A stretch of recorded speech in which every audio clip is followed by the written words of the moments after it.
The presidency is among the top 5 institutions perceived to be corrupt, followed by Parliament and the Judiciary. Occupying number 1 position is the Ghana Police Service. The Center for Democratic Development, which released a report, also notes the ratings shows the government has not done well in fighting corruption.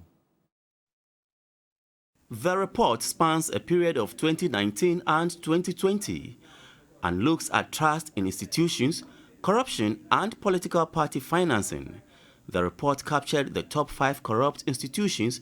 Topping the chart is the police, followed by the presidency. Dr. Edem Salome is the lead researcher at CDD. In the minds of Ghanaians, the most corrupt public officials are led by the police, followed by the office of the president, and then MPs, judges and magistrates, tax collectors, and NGOs thankfully are perceived as the least corrupt. The perceived corruption of the president and among MPs has also increased compared to 2019. We asked a few questions about the pandemic, and one of the questions we asked related to whether there was corruption with regards to funds allocated for the pandemic. And again, we see that there's a wide perception that the COVID funds made available to government for combating the pandemic or responding to it were lost or stolen due to corruption. And we see that 7 in 10 Ghanaians believe that funds were lost due to corruption. Dr. Salome told journalists the findings is evidence that the presidency should step up its fight against corruption. Specifically when you're talking about corruption, but other issues, these are issues that people identify with. Now, something like corruption, you would say it's perception because it's not experienced. Now, when you look at the trend data, and that's how we begin to see reality in perception.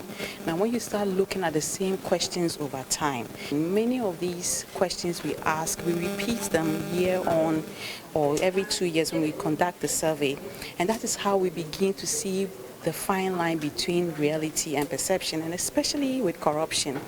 You notice that certain institutions are always ranking high in the minds of people. Now, how do you now begin to still insist that it's perception?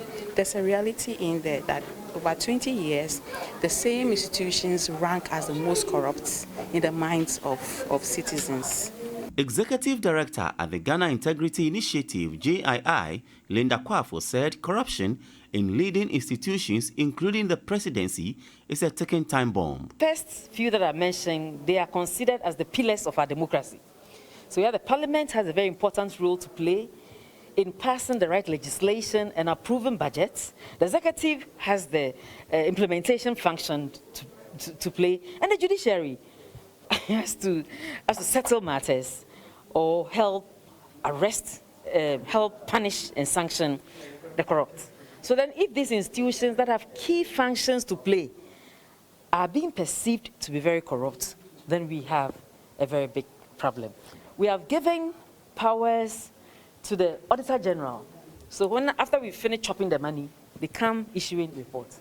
Even they have powers of disallowances and surcharges. Since the former Auditor General left, we have not seen much activity on that front.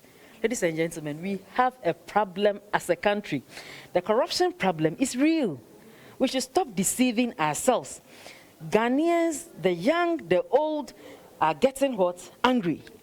And if care is not taken and efforts are not made to help reduce the canker and its negative effects, I don't want to be a doomsayer, but we are sitting on a time bomb.